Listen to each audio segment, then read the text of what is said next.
Every year, we hear the same words: unprecedented floods, record breaking heat waves, natural disaster. And every year, we are told to accept the loss as if it's unavoidable, as if nature is simply out of control.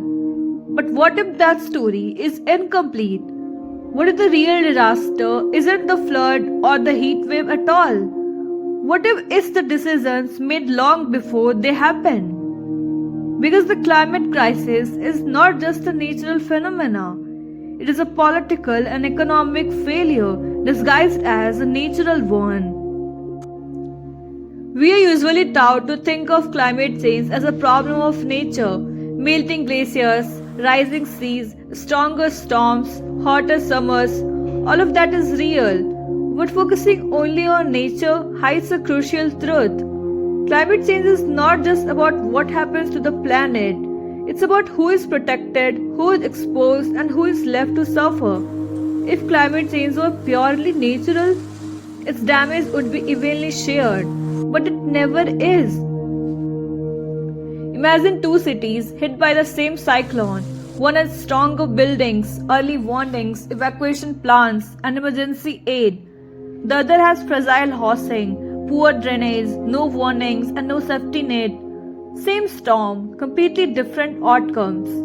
So, what turned a natural event into a human disaster? Not the wind, but the choices made long before the storm arrived. Scientists have warned governments about climate change for over 50 years.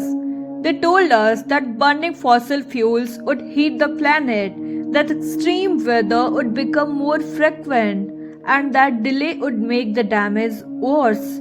Yet governments continued to expand coal and oil projects, protect polluting industries, delay meaningful action, and treat climate as a future problem.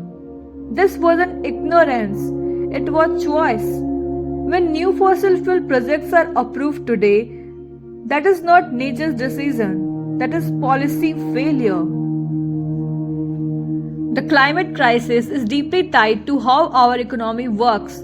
Our global system rewards endless extraction and consumption while treating environmental damage as someone else's problem.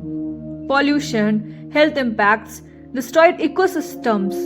These costs are pushed onto society, not paid by those who profit.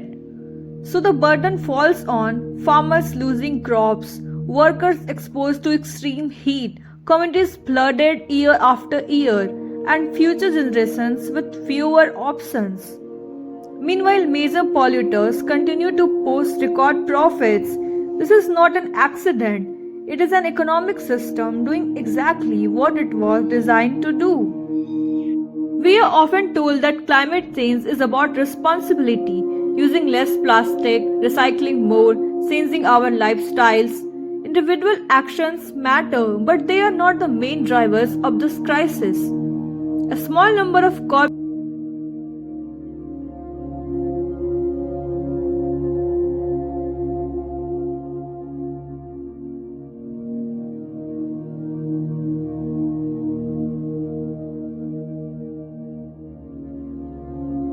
Climate change does not choose victims, but it exposes who has access to clean air, who has secure water, who can survive heat waves, and who is forced to leave their homes.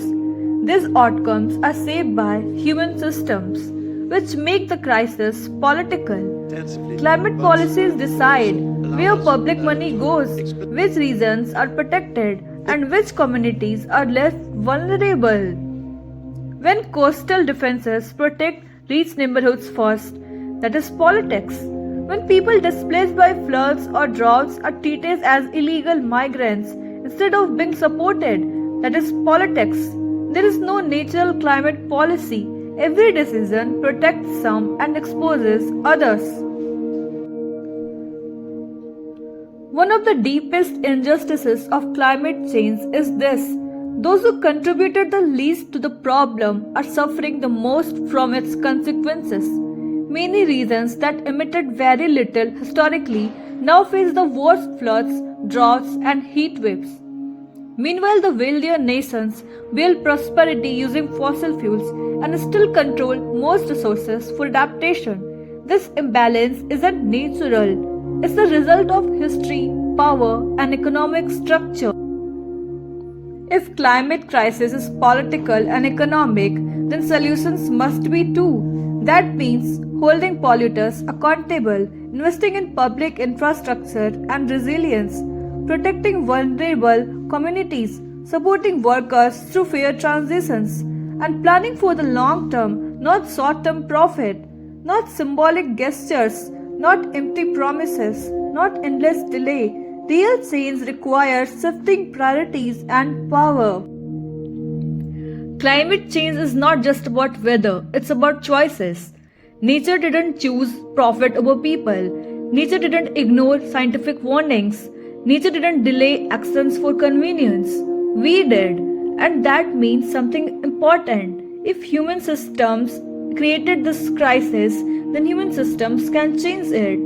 But only if we stop pretending it's just natural disaster.